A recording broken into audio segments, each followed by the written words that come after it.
Happy Friday, everyone. Good morning. Live here with Dr. Trisha Pingel, September 20th, 2024. Where has the year gone?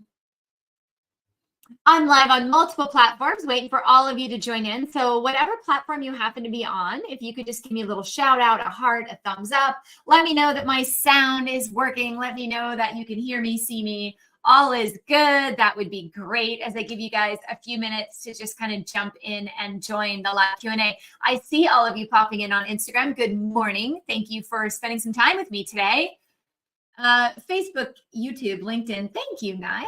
We're good on Facebook. All right. Got any YouTubers or LinkedIn's out there? Let me know that all is good.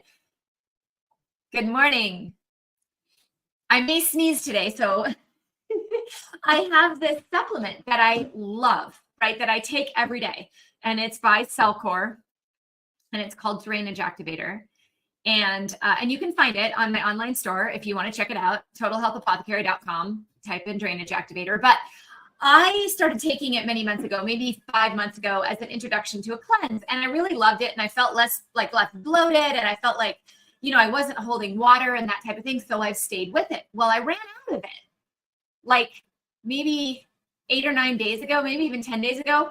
And just kind of took my time reordering. And so I went without it. And I was like, gosh, I feel okay. Maybe I don't need it anymore. Right. So then I started again yesterday, and all of a sudden, like, my sinuses are draining, and my whole body is like, oh, good, we're back. And so I keep sneezing because all of whatever, I guess, was in my head that I didn't know was being drained before is now all coming out. So yeah, so if I sneeze, sorry, I feel good, feel great, but it's amazing. This supplement's amazing. So I don't think I'm going to miss it anymore. I think I'll just stay on it. You guys can check it out at totalhealthapothecary.com. It's called Drainage Activator. It really is awesome. I'm really loving it. So I'm back on day 2, and all whatever was stuck in there and not draining out for 10 days is now on its way out. So we all good? Tech is all good? It is a live Q&A. The topics are open. You can ask whatever you'd like, and I'm going to start answering them, but I want to get a few under the belt first. So go ahead and just start typing them in when you have your questions. I wanted to open with something I was thinking about the other day. Well, first of all, let me say this. I'm sending out a survey to all of you. So if you're on my email list, do me the kindness of answering the survey, because why am I here? I am here because I'm trying to create a community to make everyone well. I'm trying to change what healthcare means to us. So the best way for me to do that is to ask you what's working, what's not working, what do you like, what do you not like, what do you show up for, what would you prefer I get rid of? I want to know. You can do it anonymously.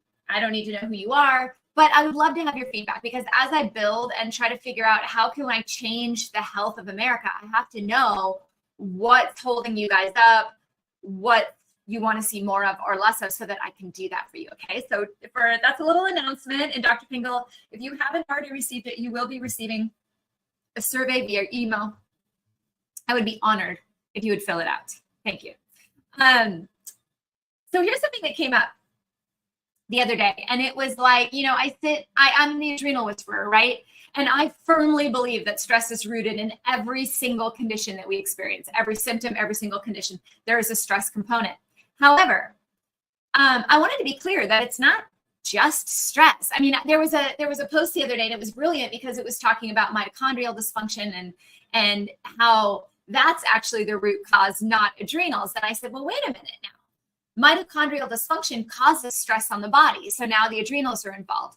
Adrenal stress, external stress, can cause mitochondrial dysfunction. So now the mitochondria are involved. Isn't this just a chicken before the egg type thing? The bottom line is you have to look at everything, right? Adrenals are always involved somehow. They're not always the only thing involved, however, right?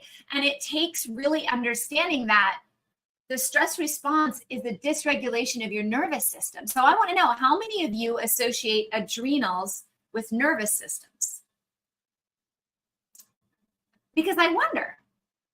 I talk about adrenals a lot, but really, When our body's under stress, it's a dysregulation of nervous systems. And that dysregulation of nervous system causes fallout.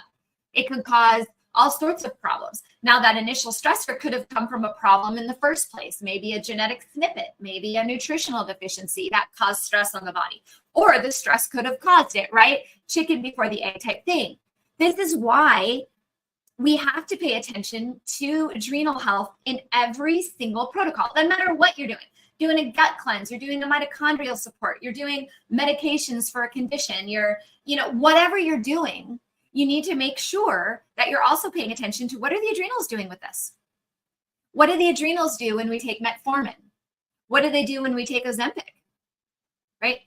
All these medications that we're given for different, when you take a blood pressure medication, how does that impact your body? Will that cause stress on your body? And if it does, how do we impact that, right? So when I talk about adrenal health, I just want to be clear that it isn't only adrenals that I treat, right?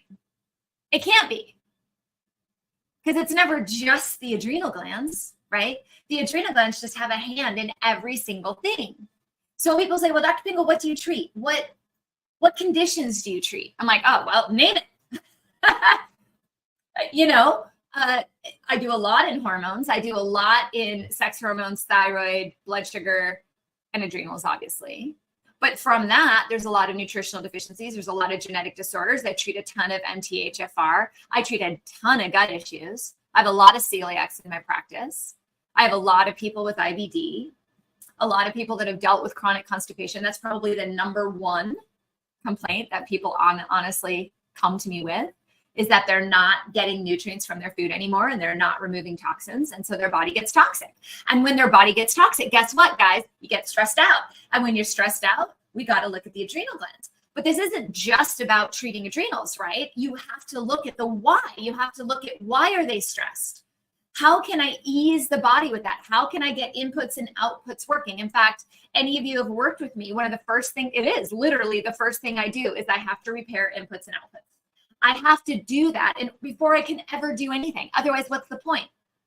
You could put thousands and thousands of supplements in, but if you're not absorbing them or using them or eliminating toxins, it's just going to be overridden, isn't it? Right? So I've had that question a lot. Like, are my adrenals the problem? Is that the missing link?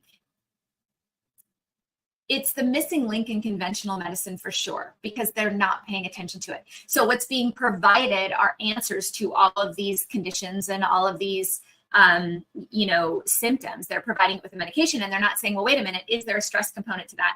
What's the stress component to the medication? And then really diving into what is the mitochondrial health? What is the microbiome? A lot of my treatments, almost all of them actually support mitochondrial health.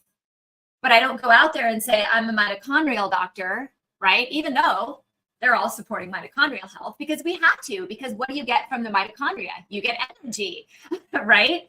How do we produce energy? Well, we have to stop running from the bear or we're not going to produce energy well, right? We're going to use the wrong energy sources. So adrenal fatigue is bred from mitochondrial dysfunction and produces mitochondrial dysfunction. They go together, they're hand in hand. They're not independent. And I think in medical system, we look at things independently and we need to stop doing that because it's not independent. My head is connected to my body and my body has a process it has to do that involves all systems. So adrenal glands have a hand in every single system, which allows me to have the pleasure of working with every single system in the body. So I just wanted you guys to know that. I wonder if you have any questions about that. And if that helps clarify some things, because this post really got me because I was like, you know what, you're right. People probably just think I only look at adrenal glands. And that's not the case. You can't. Hi, Dr. Pingel. What's the closest thing to breast milk that you can give a baby when you can't breastfeed? Ooh, that's a good question. Hang on to that for a second. So yeah, I just wanted to clarify, I don't think I have two patients the same. I do see a lot of anxiety. I see a lot of poor sleep issues. I see a lot of constipation. I see a lot of IBD type disorders. And I see a lot of people who obviously are going through perimenopause, menopause, and andropause, right? Because those are all impacted by stress. But it's really important to recognize this intertwining, how our body works together, and how you need to look at all of these different areas in order to optimize and improve your health. It's not just about one thing, right?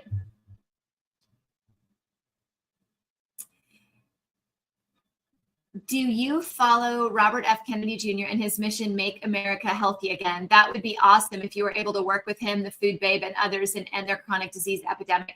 They have a Senate hearing on Monday. Yeah, absolutely. And I think I would love to work with him on that. So if you know anyone that wants to put me in connection with him, in fact, I have some commonalities in contacts there. I just haven't taken an active role in putting myself in there and interjecting myself in there. But I think it's really important, right? Because we go online and we get an abundance of information. Who feels like they're overwhelmed with information? Just give me a heart, a thumbs up, overwhelmed with health information. And we go on and it's like, oh, well, if you would just eat cleaner food, it would solve the problem. Well, no, that's a part of it, right? So these are all little parts that have to be put together. We have to work on an inputs and outputs. We have to work on our mitochondrial health. We have to work on our microbiome, and stress has a hand in all of that. So you could do all of these treatments. This is my main thing, is you could do all of these treatments. You could optimize your microbiome. You could optimize your hormones. You could eat the best food. You could make sure you're going to the bathroom every day, and it will take some stress off your body. So you may see some improvement. But if you're not also supporting the adrenal glands while you do that, you will only get so far, right? Because if the body has a stressor that has not been found yet, or when life comes at us, which all of us have this, right? Life just has a way of finding every stress. Or if you're a type A personality, you go out and find it. You're out there seeking for your bear, right? This stuff comes down and our body can't handle it. So I think it's such a comprehensive approach that, in all honesty, makes it really hard to just provide sound bites on. I live in the world of social media here where the video has to be less than a minute, right? So how do I talk about all of these different layers in a cohesive way so that you can fully understand the big picture and not just taking a soundbite here, a soundbite here, a soundbite here, and a soundbite here, which is how we're consuming our health information, isn't it? We're taking sound bites and then we wonder why we're confused. This is why I love doing masterclasses. This is why I love teaching. This is why I show up to Q&As, is because I think there's so much more context to be taken into our healthcare that we're just literally not seeing, because we're so on a run and we're grabbing sound bites. And as I scroll through some of these own sound bites on my Instagram or Facebook, and I'm scrolling through and I'm like, okay, well, that's a good point, but where's the rest of it? You're pulling out little pieces to try to grab someone's attention, but then you as the consumer has no idea what to do with that information, no? So what if you had a resource, right? What if you had a place you could go to always kind of vet this information, to always kind of say, hey, what do you think about this? Or what's the big picture in this, right? I would love to create that, but I need you guys to answer the survey so I can do so. I'm going to send you a survey. If you just popped in, I'll send you a survey via email. I want you to answer it, because for me to be able to try to create something like that or grow something like that, be a valuable resource for you that shows the big picture and not just little sound bites, I need support. And I need support, so I need to understand what you guys want, so that as I build it and I put the time into building it, I actually give you what you want. Yeah? You guys do that for me? I got a lot of hearts on Instagram. You guys can't do hearts on Facebook and YouTube and LinkedIn, huh? You guys have to actually comment. But these are some of the things I'm working on, some of the things that are really important to me, and along the lines of what you're saying with Robert F. Kennedy's Make America Healthy Again and all of that. Absolutely. We are not healthy, guys. We are not. And it's because we have this segmented view of healthcare. And that is not how the body works. The body works together. One thing will not heal you, fix you. One thing will not. One thing will repair and open the door to the next thing. Health is progressive. My clients stay with me for many years. Why? Because we're always working on the next thing. It's just because we get through, once someone starts sleeping better and going to the bathroom and they're like, wow, I have better energy, they don't just take off. They can't, because when you start to do that, the body will start telling you what else needs to be repaired. And if we're looking at longevity and we're looking at really wanting to be as healthy and active for as long as possible, this is an ever-growing thing. And the bottom line is, you guys are the ones that do it, not the physician. We're just here to guide you and tell you, okay, here's the next thing we need to work on, right? Here are the tools and the valuable information, not in sound bites.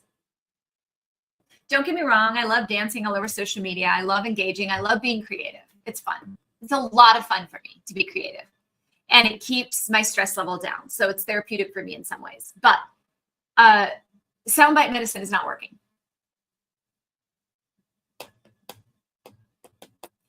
Question on the breast milk. Okay, you guys don't have any questions today. Are you just loving what I'm saying? Are you like, I disagree, Dr. P? Like, give me the feedback. That's what I want. This is a community. This is a discussion. You know, we've gotten to a point in our society where we're afraid to talk, right? We're afraid to combat. We're afraid to like bounce things off each other. And we put everyone else down because they don't do this or that or this or that. Baloney. Like, let's have a dialogue about health, a real, true, honest dialogue about health and what we're doing to our health and our kids' health, because it's not good, right? All right. So I'm backing up and doing my questions, okay? Hang on. And then I welcome comments on any of this. So if you guys want to keep that conversation going about health and sound bites and what you like and what you don't like and problems with healthcare, throw them in there, because I'm going to start catching up to them now. I'm going to go back and answer some of these questions, okay? Hi, Dr. Pingel. What's the closest thing to breast milk that you can give to a baby when you can't breastfeed? So Naya spoke up on Facebook, which was a great answer. There is an option of donor milk, okay, if you really, really, really want breast milk. If you don't mind, let me share this story with you. I obviously am a naturopathic doctor, and I've been taught that breast milk is best, and that's just what I was taught. And you always have these ideas that it's going to work, right? And I had my first baby and I was gung-ho. I was like, I'm going to breastfeed this baby. I have a healthy body. I'm going to do it. And it did not work. First of all, my baby was huge. He was hungry all the freaking time. He still is. He eats me out of house and home.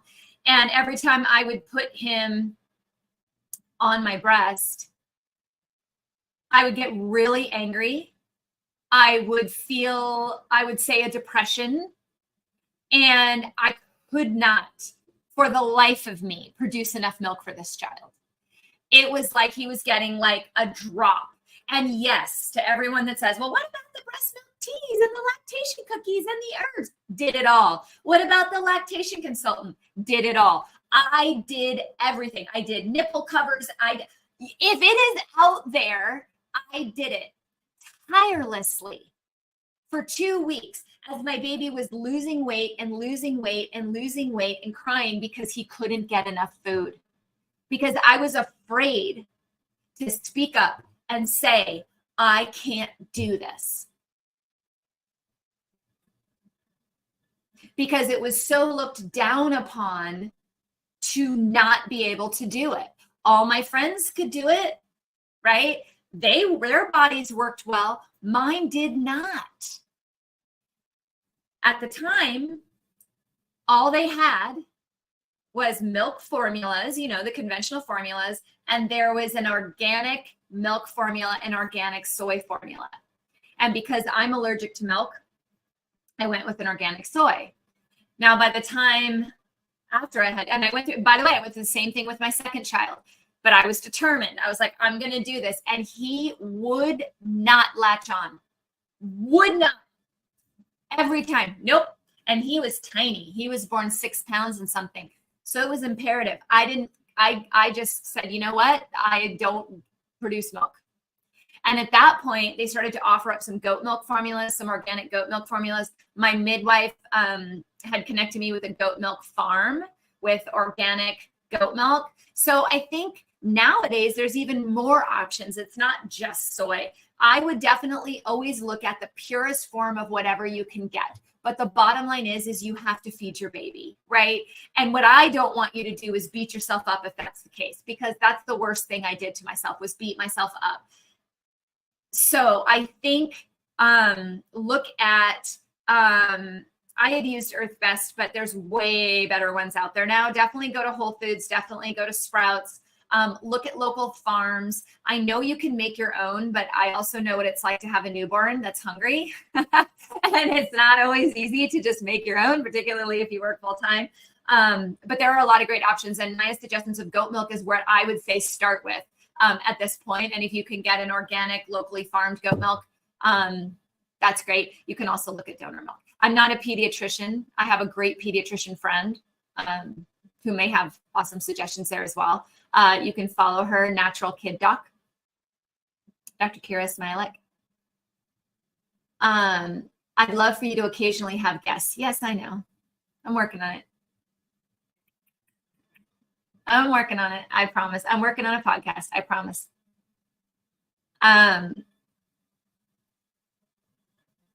People have to be willing to take the time to learn more about health in short sound bites, right? Too many people won't watch a long health class, but will spend 3 hours watching a sports game or binge watch TV shows for hours. Which is more important to us and our loved ones? 100%. 100%. If I popped on Instagram and right during work hours, right now, people show up. If I schedule a masterclass for an hour, right, weeks in advance where you could move your schedule around, not as many people show up. Too much time commitment. It's a now society. You want to right now? Oh, whoop, someone's on? Great. I'm going to watch, right? Now, I love you guys here. It's great. But why is it that we don't schedule time for us to learn? You're right. Why wouldn't just taking SSRI help adrenal health and constipation? Well, SSRI isn't about adrenal health. And it isn't about constipation. I'm not sure what you mean. So let's break this down. So an SSRI is the serotonin reuptake inhibitor.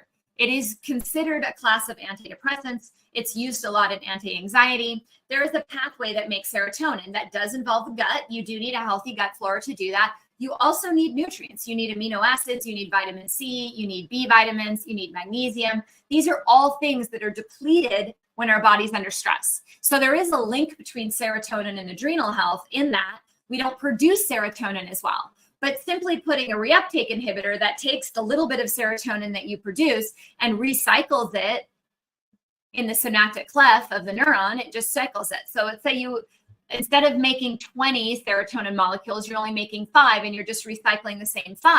That doesn't do anything to the pathway. That doesn't give us more vitamin C. That doesn't give us more B vitamins. That doesn't give us minerals. It doesn't improve our microbiome. So if anything, our body will start making less serotonin and require more recycling. Does that make sense?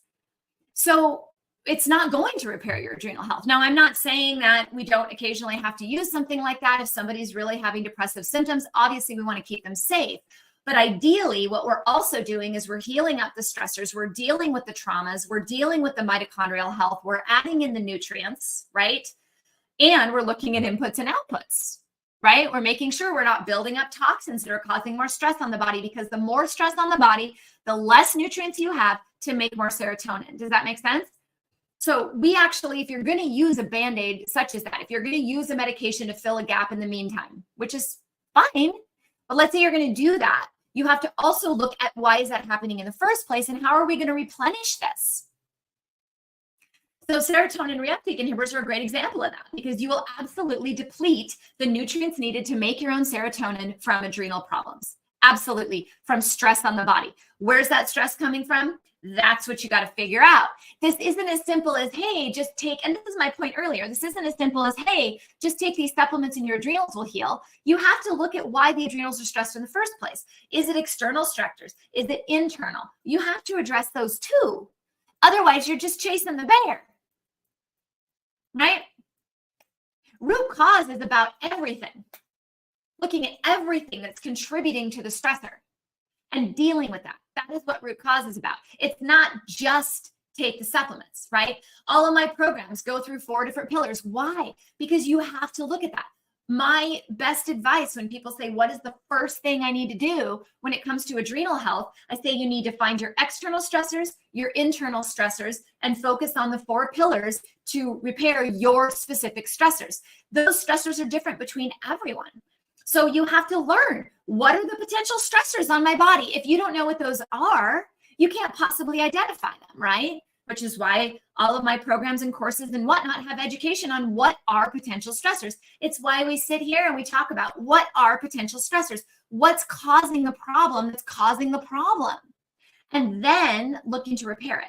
So the SSRI itself is not going to have a significant benefit on adrenal health. It's also not going to have a significant benefit on constipation or relieving constipation, except for it might relax you a little bit because you have more serotonin cycling. So perhaps then your nervous system calms down slightly. But I would argue that over time, if you're not also replenishing that pathway, your nervous system is going to become more wired and tired instead of calm and connected. Does that make sense, guys? Long answer, really big, really important one though. Tell me if you have further questions on that. Baby is gassy. What can I do? I'm not a pediatrician, but I am a mom, obviously. So in a pinch, sometimes you just have to use things like Milacon. Is it my favorite option? No. But if you have a very, very young infant and they're screaming in the middle of the night from gas and rubbing their, ideally, as they start eating and they start developing more, you won't have to use something like that. But there are a lot of techniques with tapping on the belly, and there's a yoga pose called the happy baby, right? Where the legs go in the air and the hands go in the air. The reason is because it helps move gas out. So you can kind of move their legs back and forth. Like if you're on your back like a bug upside down, and you kind of just move the legs back gently, often you can get them to remove gas. Obviously, burping can help bring it up the other way. There are a lot of different foods for constipation in babies that eat food. So depending on the age of your baby, let's just say 6 months and up. Pumpkin is a great one. Prunes, pears, things like that can help move stool out, and that can help relieve gas. The other thing that a lot of people don't pay attention to is that their baby has an allergy to milk. So if you're feeding a milk-based formula, for example, and they get really gassy afterwards, pay attention to that. All right. I was on a roll. Now I got to get back on a roll. Let's see. I can't produce milk either. Yeah, it's not easy, right? Like these friends that like had all these babies and they were able to breastfeed no problem. And I'm like, what is wrong with me? And I look at my son who ate so much that I couldn't keep up with him is like so healthy. Like Cameron is just like seriously like the healthiest, happiest, nicest, most well-adjusted kid ever, like on the face of the planet. So I obviously didn't completely mess that up, right? I'm always late. That's okay. Is your magnesium powder safe form for kids, or is there a kid's dosage? Was looking at options. So once again, I'm not a pediatrician. I do know that often some of the naturopathic pediatricians use magnesium citrate, but I know they can also use the magnesium bisglycinate. As far as dosing, I don't have pediatric dosing in my head. I know that magnesium can be used in children.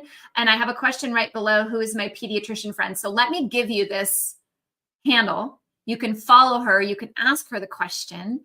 Her name is Dr. Kira Smilek, and her company is Natural Kid Doc.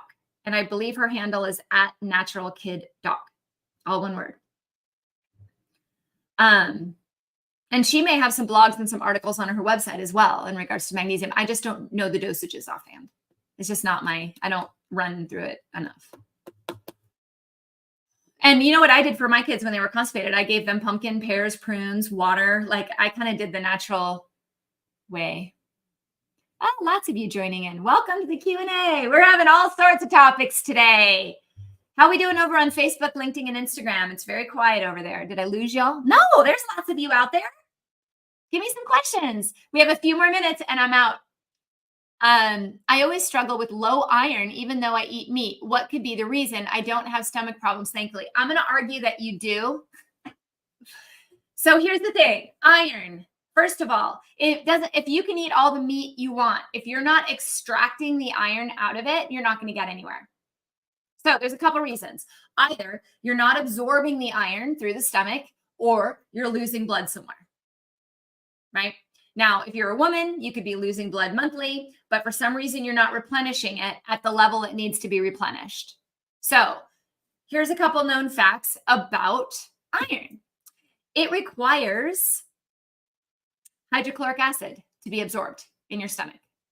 One of the biggest problems that we have is low hydrochloric acid in our stomach. In fact, most of the patients that almost all of them, but most of the people that I talk to that have had problems with reflux, heartburn, GERD, they're taking acid blockers, things like that, their stomach acid was actually low and they weren't absorbing nutrients and it was causing a problem. It's not necessarily that it's high. Most of us are low. Why low? Because when we're running from a bear, we do not digest our food. So if you're saying you don't have stomach issues, that's awesome. Do you have stress?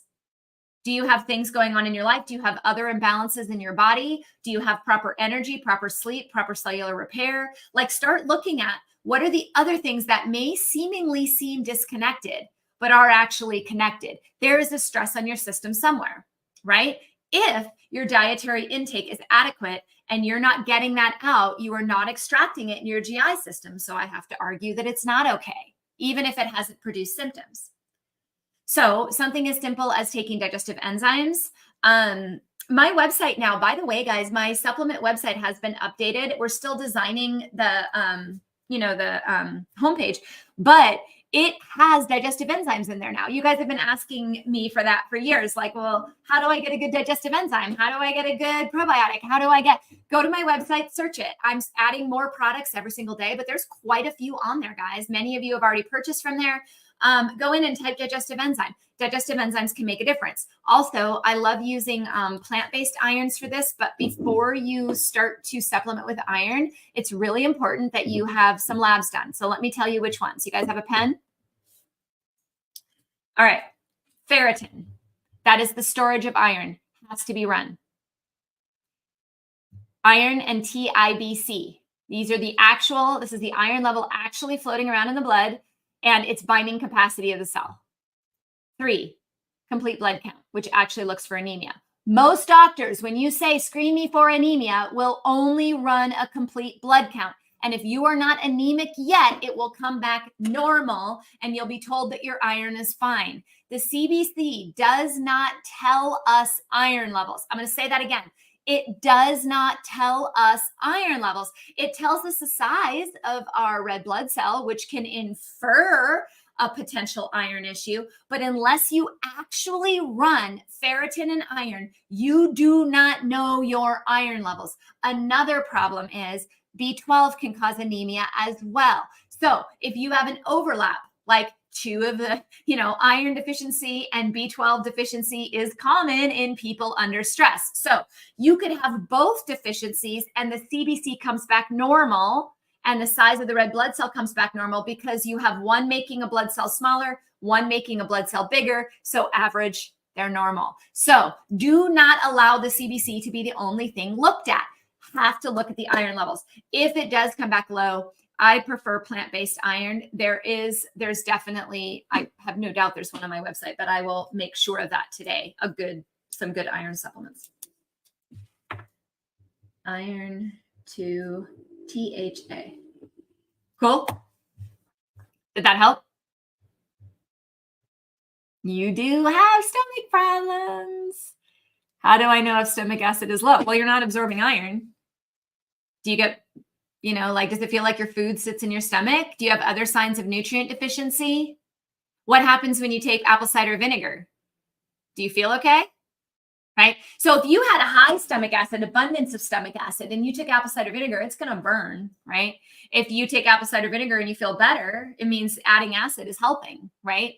So do you crave acidic type foods? What does your body tell you? We don't listen to our body enough, do we? Not enough.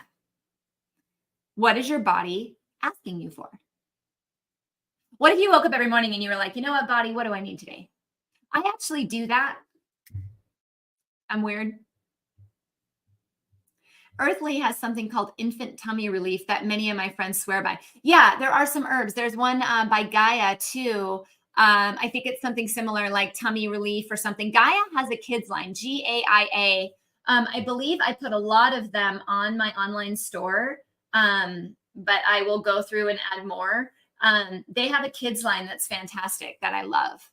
And I use that for my kids all the time. It was tummy something. Thank you for the reminder. So there are some herbs you can use too, depending on the age of the infant. Like always check with, your pediatrician on that, because I don't know the health of your child or the age of your child or anything to that effect. I'm just giving you general recommendations that you can take as education so that you know what questions to ask, right? If you guys can't get a good iron panel, go to my link in bio, order it yourself. I have lab links there, which is self-order. I think in all states except 3, you can self-order labs. It's online. They'll set you up with someone locally. You can run a good iron panel. If you're not getting what you're asking for, if you're told no, iron labs are not particularly expensive, actually. I think a ferritin's like $30. Like, we're not talking thousands. I do have a link in my bio to order labs. I have a link in bio to my store. So yeah, these are some of the things. If you are kind enough to answer the survey that I'll be emailing you, do you like this type of thing? Yes, no. Should I take the darn labs down? Like, does nobody want them? Do you want to hear more about it? What do what's helpful to you? Cool. All right, guess what? I'm out of questions. I technically have 10 more minutes, but you know what? I actually am doing an appearance today and have a lot of things to do around here. So I guess I can go. But bottom line is, health is not just about one thing. It's always progressive. It's always changing. It could always be improved. And I do believe 100% that adrenals are usually always involved, but that does not mean that's the only thing you treat. That's the only thing you look at. That is not true. And I disagree with the adrenal fatigue doctors that say that's only what it is. Like, it's not. It's a comprehensive understanding of the biochemistry of the body, how everything plays into everything, and starting to repair it brick by brick. By doing that, you reduce stress on the body. Piggy is snoring so loud. I would wake her up, but I feel badly. So thank you to all of you that show up every week. I actually won't be here next week. I am in a conference. So you guys are going to have to live without me. I do have a last question here, Erin. So physical, chemical, or emotional stress affects digestion, which affects hydrochloric acid and affects iron levels, correct? And every other nutrient level, right? So by the way, on this note, because there's all this stuff around there, like eat tons of protein, eat tons of protein. I'm not arguing that, okay? But if you're under stress and you don't have enough hydrochloric acid, you can't break the protein down and extract anything from it anyway. So what's the point? Right? So yeah, someone can come out and say, if you just eat more protein, you're going to lose tons of weight. Well, not if you have adrenal fatigue, right? Because you're not going to break it down. If you're not going to break it down, you're not going to be able to get the energy. If you're not going to be able to get the energy, you're not going to be able to improve your metabolism, right? If anything, the body will be bogged down by trying to figure out how the heck am I going to digest all this protein, right? It's never one thing, ever. And what you need is understanding of how everything plays into each other. And I just pray and hope that when I show up here every single week, that's what you guys get, is the understanding that you get to make the decision whether you get well or not, and you get to choose who helps you do that, right? So choose someone who's actually understanding the entire concept of the body, because it's not that straightforward. If that was the case, WebMD could keep us healthy. And I'm telling you right now, it can't. AI can't keep us healthy. Right? One little thing isn't keeping us healthy. You need guidance. You need someone to look at your entire picture and help you figure that out. Right? So yeah. Okay. You guys are awesome. Thanks again for showing up. I will not be here next week. I am so sorry. Keep an eye out for the survey coming through email. If you don't get emails from me and you know you signed up, can you make sure they're not in your spam folder? Maybe add my email address to your approved senders so that you can actually, take a look at some of the stuff I'm sending out. I do send out a newsletter every 2 weeks. I try not to bombard. Okay. So if this was helpful to you, you have a friend, you're like, wow, they really need to hear this. Tag them, share it. Help me get the word out. Help me figure out how to help all of you, so you're not living on soundbite medicine. I'll talk to you guys next 2 weeks. Bye.